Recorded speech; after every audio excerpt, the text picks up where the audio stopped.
Halo semuanya, welcome back to Depan Layar Podcast.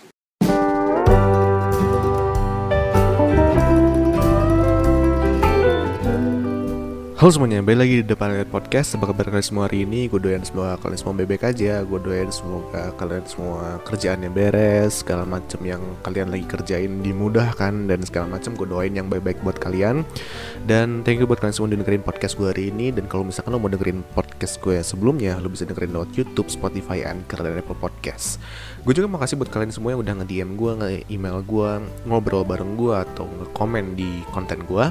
Dan kalau misalkan lo mau donasi untuk podcast ini, lo bisa donasi lewat Saweria. Udah gue kasih linknya di YouTube deskripsi di bawah, atau di barcode yang udah gue kasih di video di YouTube-nya gitu. Nah, hari ini kita bakal ngomongin satu topik yang mungkin menurut gue ini adalah topik supaya kalian tuh bisa lebih berubah ke arah yang lebih baik. Karena di topik hari ini tuh gue pengen ngomongin tentang apa ya, istilahnya kayak stigma atau stereotip orang Indonesia tentang persaingan gitu. Karena kan gue pernah bikin beberapa minggu lalu kalau nggak salah, gue pernah bikin podcast tentang temanya yang kenapa manusia senang banget berkompetisi gitu kan. Dan kalau misalkan kita tahu kan kompetisi di Indonesia itu kan lumayan banyak lah ya, lumayan terkenal, lumayan kelihatan gitu kompetisi di Indonesia tuh kayak seperti apa. Nah, coba lu lihat sekitar lu dulu, lu lihat sekitar lu lihat lingkungan lu lihat orang-orang yang ada di sekeliling lu gitu ya. Banyak orang yang di umur 20-an itu selalu pengen banget lebih baik atau lebih hebat dari orang lain, entah itu keluarga, teman, atau siapapun. Sebenarnya gak cuma umur 20-an sih, sebenarnya mungkin aja di umur 30-an, atau istilahnya kayak semua orang tuh pengen banget lebih hebat dari orang lain. Tapi yang setahu gue tuh dari umur 40-an ke atas kayaknya gue udah jarang lihat. Tapi kalau misalkan emang ada, lu bisa kasih tahu gue. Tapi sejauh ini yang gue lihat kebanyakan tuh di umur 20-an yang bener-bener pengen banget bersaing sama orang lain, sampai mereka tuh berani untuk melakukan apapun untuk memenangkan persaingan itu gitu. Sampai kalau misalkan lu sadar, mau itu jualan di toko kelontongan atau di kerja kantoran gitu ya, pasti selalu ada budaya sikut-sikutan. Dimana budaya sikut-sikutan itu ya lu nggak peduli sama orang lain, lu cuma peduli sama karir lu doang, lu cuma peduli sama masa depan lu doang, lu cuma peduli sama diri lu sendiri doang gitu. Bahkan sampai ada orang yang rela pergi ke dukun supaya mungkin nyantet orang yang dia pengen hancurin karirnya gitu. Bahkan kemarin juga beberapa hari lalu gitu ya, gue dapet semacam cerita gitu dari temen gue sendiri, di mana dia tuh, ya gue nggak tahu juga sih, maksudnya mungkin dia punya musuh gitu ya, mungkin dia punya orang yang nggak suka sama dia, nggak senang sama karirnya dia, dan dia tuh punya bisnis Netflix gitu, kayak jualan Netflix itulah istilahnya. Dan ketika dia jualan Netflix itu si akunnya itu, akun Instagramnya itu yang untuk jualan si Netflix itu di report bareng-bareng sama orang yang ya gue nggak tahu juga siapa yang report, cuman istilahnya si Instagram itu udah kehapus lah sama Instagram gitu. Dan gue juga gak ngerti kenapa bisa kehapus, karena menurut gue yang gue tahu gitu ya, kalau misalkan Instagram ngehapus akun lo, itu ada dua, antara lo nge-post konten yang gak bener atau di-report sama orang. Dan karena dia jualanin Netflix, ya gak mungkin dong itu sesuatu yang gak bener gitu kan. Ya mungkin gue prediksi mungkin itu karena ada orang yang sengaja untuk menjatuhkan karirnya dia gitu. Dan gue penasaran aja gitu, kenapa kok bisa sampai ada orang yang berani untuk melakukan segala macam hal untuk segitunya untuk menjatuhkan orang lain.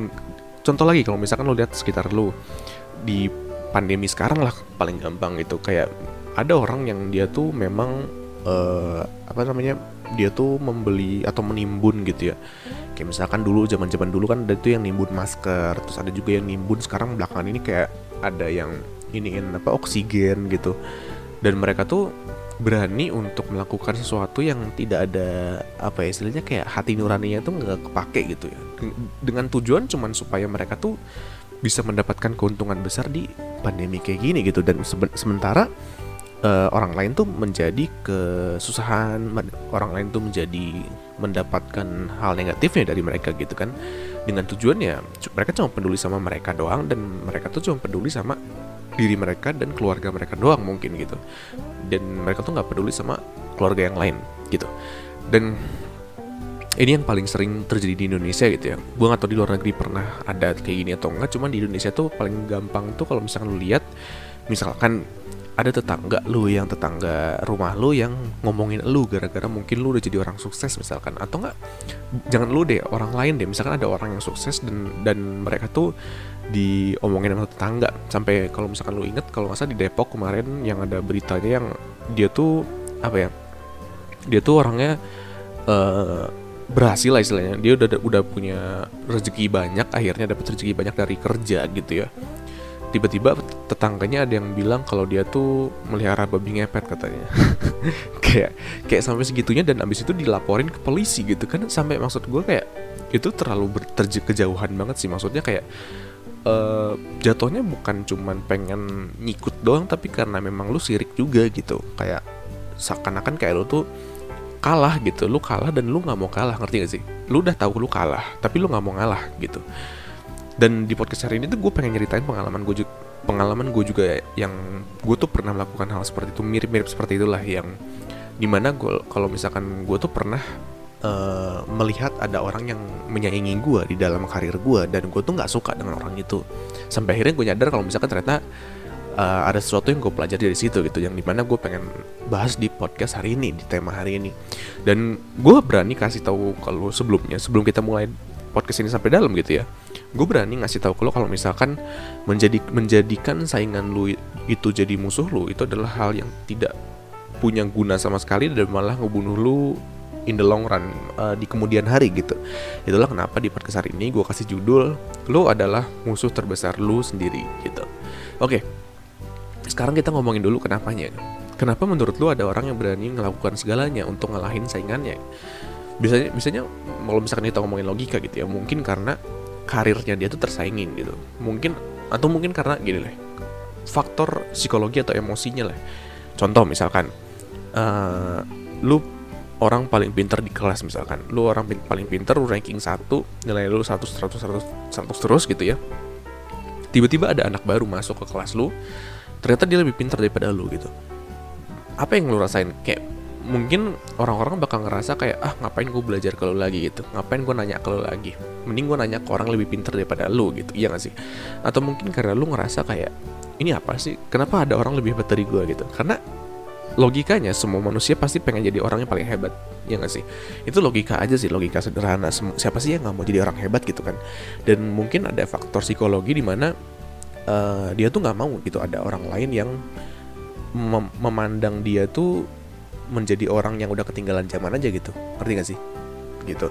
Dan misalkan contoh lagi kayak misalkan lo itu adalah misalkan orang yang gini deh, di kantor misalkan, ini paling realistis. Kayak kebanyakan dari lo kan mungkin udah di dunia kerja atau organisasi gitu kan. Let's say lo adalah orang kantoran di mana lo itu punya kayak jangan gaji deh, kita ngomongin kayak kepintaran lu di depan bos lu misalkan. Ketika lu pintar di depan bos, pastikan bos lu bakal minta tolong ke lu terus kan, ya gak sih? Kayak tolong ini dong, tolong ini, atau enggak lu bakal dikasih award kayak employee of the month gitu, kayak pegawai terbaik bulan ini misalkan. Tapi ketika ketika lama-lama tiba-tiba ada orang baru misalkan masuk dan dia tuh lebih hebat daripada lu, ya predikat employee of the month atau predikat karyawan terbaik di bulan ini bakal turun kan, ya nggak sih? Dan lu nggak bakal dapat lagi predikat tersebut gitu. Dan itu adalah hal yang menurut gue kelihatan dari contoh di masyarakat aja gitu, contoh yang realistis mengenai budaya sikut-sikutan gitu. Mulai dari sekolah sampai dunia kerja, semua orang tuh pasti punya budaya sikut-sikutan gitu. Nah, kalau misalkan kita ngomongin lagi secara realistis gitu ya, yang namanya saingan itu pasti selalu ada. Justru yang namanya saingan itu lahir dari seseorang yang ingin menyaingi orang yang udah hebat. Dan wajar kalau misalkan ada orang yang gak mau kalah, karena mungkin dia nyari makan dari sana atau takut usahanya hancur gitu.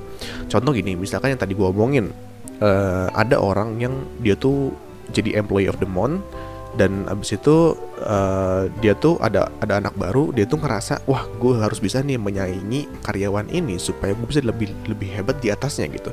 Contoh gini deh, misalkan lu ngelamar kerja, lu ketemu sama misalkan sama HRD-nya, misalkan lu ketemu terus lu ngomong di interview kan, misalkan di interview nanya itu. Dan ketika pertama kali lu ketemu sama si HRD-nya, lu bakal ngerasa, wah ini orang hebat, ya nggak sih? Ini orang hebat, bisa sampai ke posisi ini. Gue bakal menjadikan dia mentor gue, dengan kata tanda kutip mentor ya, contoh. Habis itu lu belajar sama dia gimana caranya lu bisa sukses di perusahaan tersebut. Tapi apakah si HRD itu pengen lu menyalip dia sebagai seorang yang lebih hebat daripada dia? Ya nggak mungkin lah. Maksudnya ya ada sih orang seperti itu. Cuman menurut gue itu kan agak sedikit gitu sih peluangnya ada orang yang pengen lebih hebat daripada dia sendiri gitu kan. Dan kayak misalkan kalau misalkan lu lebih hebat daripada orang yang lu jadikan mentor awalnya, si mentor itu bakal ngerasa tersaingi dan dia tuh bakal merasa kayak nggak secure lagi, nggak aman lagi kerjaan gue gitu, ya nggak sih? Itulah kenapa ada yang namanya senioritas lah di kuliah kalau misalkan lu tahu. Karena ya si seniornya tuh dia tuh pengen dia tuh pengen ngerasa kalau misalkan dia tuh udah punya pengalaman paling banyak dan lu tuh harus nggak boleh lebih hebat daripada mereka gitu, ngerti gak sih? Karena ya jatuhnya kayak jatuhnya tuh kayak keluarga lu deh. Misalkan lu lagi pengangguran nih, misalkan lu pengangguran sekarang dan tiba-tiba ada keluarga lu bilang, kamu tuh harusnya gini, kamu tuh harusnya kerja, kamu tuh harusnya cari pengalaman, kamu tuh harusnya jadi orang hebat, atau lihat tuh tetangga kamu lebih hebat daripada kamu, bla bla bla bla bla. Tapi tuh ketika mereka ngasih tahu hal seperti itu, mereka tuh nggak mau lu lebih hebat daripada mereka gitu. Mostly seperti itu loh. Meskipun itu keluarga, ada loh orang yang seperti itu. Bahkan gue tuh nggak jarang ngedengar ada keluarga teman gue, beberapa teman gue gitu ya, yang berani untuk ngejatuhin keluarga sendiri. Itu tuh udah hal yang lumrah gitu. Bahkan nggak cuma di Indonesia sih menurut gue. Maksudnya itu udah hal yang biasa, karena kan ya logika kita sebagai ngomongin tentang emosi manusia lah, ya nggak sih? Siapa sih yang mau disaingin gitu, ya nggak sih? Nah, gue juga sempat ada di fase dimana gue tuh pernah kerja sama orang. Gue tuh kerja bareng sama orang ini gitu ya. Dan kebetulan si orang ini tuh punya keahlian yang lebih besar daripada gue, lebih hebat daripada gue. Dan banyak orang yang kayak mereka tuh pengen banget kayak belajar dari si orang ini itu. Seakan-akan kayak dia tuh seorang influencer yang lebih hebat daripada gue. Jadi ketika satu momen gitu ya, ketika gue ngelihat atau ngerasa teman gue ini lebih hebat daripada gue tuh ngerasa kayak gue tuh harus menyaingi orang ini. Gue tuh ngerasa kayak, wah ini orang harus gue saingin nih, ini orang harus gue bisa lampauin lah. Pokoknya istilahnya kayak kehebatan gue tuh harus bisa lebihi dia gitu. Dan sering banget gue ngerasa untuk mencoba untuk menjatuhkan orang ini gitu. Dengan kata lain, gue tuh pengen banget supaya si orang ini tuh punya citra buruk di orang-orang lain gitu. Dan jadi gini, gue ceritain dulu sih kondisinya seperti apa ya. Jadi waktu itu tuh gue sedang istilahnya memiliki kerja bareng sama dia gitu ya. Dan dia tuh seakan-akan kayak mengerjakan segala hal yang seharusnya tuh bisa gue kerjain juga gitu. Jadi kayak dia tuh mengerjakan segala hal yang sebenarnya harusnya itu jadi job desk gue gitu. Jadi pekerjaan yang harusnya gue kerjakan gitu. Dan habis itu ketika dia selalu mengerjakan hal itu ya, memang kelihatannya sih kayak gue dibayar gue dibayar tanpa harus kerja sama sekali, ya nggak sih? Cuman kan gue juga pengen kerja sesuatu, ngerti gak sih? Kayak gue juga pengen mengerjakan sesuatu gitu. Dan yang bikin gue nggak seneng itu adalah ketika dia tuh ngerjain segalanya, sementara gue cuma mengerjakan sebagian hal kecil gitu ya. Ujung-ujungnya nih yang dapat kredit, yang dapat pujian itu ya dia doang gitu. Sementara gue tuh nggak dapat kredit sama sekali. Seakan-akan kayak, oh bisnis ini adalah bisnis yang diciptakan oleh si A, sementara gue itu nggak ngerjain apa-apa gitu. Kelihatannya tuh tidak mengerjakan apa-apa. Sebenarnya gue tuh pengen ngerjain sesuatu aja, ya ujung-ujungnya udah dikerjain sama dia gitu, ngerti gak sih? Kayak seakan-akan gue nggak dapat segala macam yang bisa gue kerjain gitu ya. At least gue dapat kredit lah, at least gue dapat istilahnya kayak jabatan yang kelihatan gitu. Oh si ini tuh punya peran loh di ini gitu. Abis itu akhirnya ketika di situ gue mikir kayak, wah ini orang nggak bener nih. Maksudnya kenapa kok kenapa kok gue tuh kerasa kayak lemah banget sih di proyek ini gitu. Akhirnya di situ gue mikir kayak, gimana kalau misalkan gue ya udah aja gue sindirin dia aja tiap hari. Kayak gue orangnya agak suka nyindir gitu ya. Sindir dalam arti gue ngomong ini kayak misalkan, oh gue paling gak bisa ini nih, kan lu paling bisa, kayak gitu, cobain aja misalkan gitu. Kayak gitu tuh kan hal-hal yang kecil yang gue sindir supaya dia tuh nyadar gitu kalau misalkan dia tuh ngerjain segala hal gitu, sementara gue nggak ngerjain sama sekali gitu. Dan akhirnya gue cuman bertahan beberapa bulan. Akhirnya gue mikir kayak udahlah, gue putusin buat keluar, gue nggak ikut proyek dia lagi. Dan habis itu gue mikir, sebenarnya yang salah itu dia atau gue gitu. Sebenarnya apa sih yang sebenarnya gue alamin dan gue rasain itu? Apakah gue yang harus berubah karena gue merasa tersaingi, atau dia yang salah karena gara-gara dia tuh ngerasa pengen ngambil segala jabatan gitu. Dan di situ tuh gue ngerasa kayak mungkin ini dua hal yang sebenarnya kita sama-sama lakukan, dua hal yang sama, satu hal yang sama, tapi dua-duanya tuh apa maksudnya, sorry, jadi kayak satu hal yang sama tapi dilakukan oleh dua orang yang berbeda, ngerti gak sih? Jadi kayak dia tuh pengen mempertahankan jabatan dia, sementara gue pengen ngambil jabatan dia, ngerti gak sih? Gitu. Jadi di situ gue mikir, wah ini kayaknya nggak sehat kalau misalkan gue seperti ini gitu. Akhirnya gue keluar. Abis itu gue mikir, ya udah deh, mending gue fokus sama diri gue sendiri aja daripada gue harus fokus untuk ngambil jabatan orang lain, daripada gue harus fokus sama apa ya, kayak pandangan orang lain terhadap gue. Contoh gini deh, contoh kayak misalkan lu pengen jadi orang yang berhasil di misalkan di sepak bola misalkan, ya lu fokus sama skill lu untuk melatih skill sepak bola lu, ngerti gak sih? Daripada lu fokus untuk dipandang sama orang lain gitu. Karena ketika lu dipandang sama orang lain doang, itu kan feeling apa namanya, situasinya tuh seakan-akan kayak lu tuh cuma peduli sama apa yang mereka lihat doang gitu, bukan peduli sama apa yang lu punya gitu. Akhirnya mungkin lu gak ngerti ya, cuman coba gue jelasin dulu. Jadi gini, akhirnya gue memikir untuk keluar. Abis itu gue mikir buat upgrade diri gue sendiri doang. Gue kerjain apa yang gue suka, gue upgrade diri gue tiap hari, gue belajar sesuatu yang baru. Sampai setelah gue kebanyakan apa ya, istilahnya banyak menghabiskan waktu untuk diri gue sendiri, untuk upgrade diri gue sendiri. Akhirnya gue tuh mulai cari banyak hal yang bisa gue pelajarin. Dan akhirnya gue sadar sesuatu. Gue sadar kalau misalkan gue lebih gampang maju ketika gue ngerjain segala sesuatu untuk diri gue sendiri, bukan untuk orang lain gitu, bukan untuk pandangan orang lain terhadap gue, bukan untuk dapatkan jabatan yang lumayan tinggi, bukan untuk mendapat perhatian dari orang lain gitu, bukan. Tapi gue lakukan itu hanya untuk diri gue sendiri, hanya untuk mengupgrade diri gue sendiri gitu. Dan itu tuh sangat berbeda jauh dari apa yang gue rasain sebelumnya, apa yang gue rasain ketika gue kerja sama si teman gue itu gitu. Dan logikanya kalau misalkan gue ngerasa tersaingi, kan berarti ada yang salah sama diri gue, ngerti gak sih? Kayak itu basic supply and demand. Kalau misalkan supply-nya banyak, demand-nya kecil gitu. Tapi kalau misalkan supply-nya sedikit, demand-nya bakal besar. Contohnya maksudnya kayak, kenapa sih teman gue ini banyak yang ngeliatin dia? Ya karena supply yang dia bisa lakukan itu sedikit, tapi orang-orang yang suka sama skillnya dia tuh banyak gitu. Sementara yang gue punya, yang gue punya tuh belum sebanyak dia. Jadi orang-orang tuh belum terlalu suka, maksudnya belum terlalu apa ya, nggak terlalu banyak yang care sama apa yang gue bisa, ngerti gak sih? Jadi intinya kayak gue tuh ngerasa kayak, wah mungkin gue harus upgrade diri gue supaya orang-orang juga ngedemand skill yang gue punya, ngedemand sesuatu yang gue punya buat society, buat mereka gitu. Dan akhirnya kalau misalkan lo tahu, beberapa bulan setelah gue berpisah sama si teman gue ini, akhirnya gue mulai banyak skill yang gue pelajarin. Dan kalau misalkan lo tahu, akhirnya pada ujung-ujungnya gitu ya, si orang ini yang teman gue ini, dia yang malah belajar sama gue. Padahal tadinya tuh gue ngerasa kayak ini orang kok ngambil segala macam dari gue gitu kan.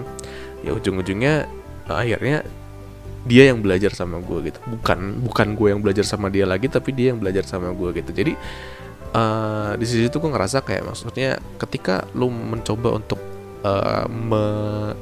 melakukan segala macam untuk ngejatuhin orang lain, ujung-ujungnya lu bakal jatuh sendiri gitu. Ujung-ujungnya lu bakal runtuh. Kenapa? Karena ya orang lain tuh bisa hebat, bisa menyaingi lu karena lu kurang hebat dari dia, ngerti gak sih? Logikanya seperti itu. Kalau misalkan ada orang yang bisa menyaingi lu, ya karena dia tuh lebih hebat daripada lu gitu. Jadi kalau misalkan lu pengen lebih hebat dari dia, ya lu harus upgrade diri lu sendiri dulu, bukannya menjatuhkan dia supaya dia lebih rendah daripada lu gitu. Ngerti gak sih? Dan itu yang gue mulai sadar di beberapa tahun kebelakang, kalau misalkan gue pengen lebih hebat dari orang lain, ya gue harus punya sesuatu yang bisa diberikan ke orang lain lebih besar daripada yang dia punya gitu. Jadi hari ini kita belajar kalau misalkan musuh terbesar lu itu adalah diri lu sendiri. Karena kalau misalkan lu mau survive, ya lu harus bisa belajar terus, dan lu harus bisa adaptasi gitu. Contoh kayak misalkan, sorry ya kalau misalkan gue nyinggung, tapi Gojek atau Grab sama ojek pangkalan deh misalkan. Mereka ojek pangkalan dulu nggak suka sama ojek online gitu. Terus akhirnya ada yang dipukulin lah, ada yang dikeroyok, ada yang di segala macem gitu. Tapi ujung-ujungnya ketika lo melakukan seperti itu, ya ojek online tetap ini gitu, tetap besar gitu. Ngerti gak sih? Maksudnya tetap berkembang gitu. Meskipun dengan dengan lo memiliki kekuasaan di satu tempat itu, ojek online dilarang masuk misalkan. Ya ojek online juga pinter gitu, dia nurunin penumpangnya di depannya aja gitu, dan penumpangnya tinggal jalan gitu. Lo tetap bakal kalah meskipun lo sudah mencoba untuk menjatuhkan sesuatu yang berbeda daripada lo, yang menyaingi lo tetap bakal kalah gitu. Contoh lagi misalkan, apa yang paling gampang ya, misalkan sopir angkot deh. Misalkan sopir angkot, mereka tuh pengen banget gak terlalu suka sama, jangan supir angkot, misalkan supir taksi deh, supir taksi sama supir angkot deh, oke deh. Mereka tuh ngelawan sama Grab car atau nggak Gokar deh, orang-orang yang punya mobil terus nyewain memberikan jasa lewat online gitu kan. Ojek online yang bentuknya mobil, ya mereka juga awalnya diprotes sama supir angkot dan supir taksi, ya dong. Mereka tuh nggak suka karena akhirnya transportasi umum jadi sepi gitu. Ya cuman kalau misalkan lu pakai logika, orang-orang juga, masyarakat nggak mau naik transportasi umum ya karena transportasi umum sarang banyak kriminal gitu. Kalau misalkan lu nggak bisa ngasih poin atau nggak bisa ngasih hasil yang lebih besar daripada yang lu punya gitu ya lu bakal tetap kalah ujung-ujungnya. Meskipun ya lu coba untuk menjatuhkan, lu coba untuk demo, lu coba untuk mendapatkan keadilan, lu nggak bisa melawan perkembangan zaman, lu nggak bisa melawan sesuatu yang lebih hebat daripada lu nggak bisa melawan sesuatu yang memiliki nilai, memiliki value lebih besar daripada lu gitu. Sesuatu yang memiliki value kecil, ketika mereka mencoba meruntuhkan sesuatu yang punya value besar, ujung-ujungnya bakal kalah. Meskipun yang value besar itu awalnya kalah, tapi di long termnya itu mereka bakal menang gitu. Dan ngejatuhin orang lain yang lebih hebat daripada lu itu sama aja ketika lu ngejatuhin guru yang bisa membantu lu adaptasi sama dunia yang baru. Karena satu-satunya alasan kenapa orang lain bisa lebih hebat daripada lu adalah karena semua orang punya giliran suksesnya masing-masing. Contoh misalkan, giliran sukses lu di zaman sekarang adalah seorang misalkan online shop gitu. Lu punya toko online misalkan. Sekarang lu sukses karena internet lagi gencar-gencarnya, internet lagi luas-luasnya. Tapi mungkin misalkan nanti ada toko yang si barangnya itu teleport misalkan, tiba-tiba muncul di rumah lu. Ya tapi kita tidak tahu dong, suatu saat online shop bakal mati juga. Gue yakin kok. Contoh misalkan misalkan dulu perdagangan pakai kapal layar, terus perdagangan ujung-ujungnya pakai pesawat, pakai kapal laut misalkan. Ujung-ujungnya perdagangan pakai apa lagi, segala macam ntar pasti bakal berubah gitu. Even pilot helikopter yang ngebawa kameramen juga udah kalah sama drone yang lu bisa dapetin harganya cuma 5 juta, 10 juta. Lu nggak perlu lagi nyewa helikopter yang harganya sampai ratusan juta, iya nggak sih? Dan terakhir, banyak orang yang ngomong quote ini. Sebenarnya ini quote udah lumayan mainstream, tapi gue sebutin aja karena gue juga setuju sama kalimat ini. Kalau misalkan di zaman sekarang itu udah bukan zamannya lagi untuk untuk bersaing, untuk sikut-sikutan, tapi zaman sekarang tuh udah zamannya berkolaborasi gitu. Satu cerita terakhir untuk lo, gue pernah jualan zaman gue sekolah. Dan tiba-tiba ada orang yang nyaingin bisnis gue. Abis itu gue bukan orang yang sikut-sikutan waktu itu juga, waktu zaman sekolah. Abis itu gue ajak dia untuk kolaborasi. Kita bikin menu baru barengan, nanti kita bagi dua. Dia nggak mau, dia ngerasa dia nggak mau gue lebih hebat daripada dia, atau dia nggak mau, dia pengen dia lebih hebat dari orang lain gitu. Dan akhirnya ujung-ujungnya bisnis dia yang hancur, bisnis dia yang nggak bisa ngikutin zaman. Gue udah pindah ke bisnis baru dan dia nggak jalanin bisnis sama sekali gitu. Padahal kalau misalkan kita ujung-ujungnya kolaborasi, mungkin kita bisa masuk ke bisnis yang baru, iya nggak sih? Ngerti nggak sih gitu? Jadi sekarang tuh intinya udah bukan zaman-zamannya deh, kayak misalkan lu udah nyantet orang cuma gara-gara lu disaingin sama dia, terus atau enggak lu disaingin sama orang, lu akhirnya lu benci sama dia, lu omongin dia di Instagram, di WA atau di sosmed, lu ngomongin dia. Itu udah kayak apa ya? Udah bukan, gue nggak tahu ya, udah bukan zamannya atau gimana. Cuman maksudnya udah bukan sesuatu yang worth it untuk lu lakukan. Itu bukan sesuatu yang sangat sangat bermanfaat untuk lu lakukan. Itu cuma buang-buang waktu, karena ujung-ujungnya lu cuman seakan-akan lu cuman menunda kegagalan lu doang gitu. Ngerti gak sih? Kayak lu cuma nunda doang, padahal sebenarnya ujungnya lu bakal kalah juga, karena mereka lebih hebat daripada lu. Mereka lebih punya value yang lebih banyak daripada lu. Lu nggak punya value apa-apa. Value lu stuck di situ. Nilai lu tuh stuck di situ. Nilai lu itu berhenti di situ. Kalau misalkan lu lebih maju, ya lu harus punya nilai yang lebih besar daripada dia. Gitu loh. Jadi gitu aja untuk podcast gue hari ini. Gue lagi suka sama podcast hari ini temanya, makanya ini durasinya agak lebih lama gitu ya. Kayaknya nanti gue agak bosannya bikin podcast yang durasinya cuma 15 menit, 10 menit. Gue pengen yang agak lebih lama, 30 menit, 26 menit gitu ya. Sekarang kan udah 20 menitan sampai 30 menit. Karena ketika gue durasinya lebih panjang tuh lebih asik aja gitu ngobrolnya gitu. Oke, gitu aja buat podcast hari ini. Thank you buat kalian semua yang dengerin podcast gue hari ini. Thank you buat kalian semua yang udah komen, udah nge-email, udah ngobrol bareng gue di IG atau di komentar di YouTube gitu ya. Sampai ketemu lagi di podcast di pada era selanjutnya. Gue Joshua dan goodbye.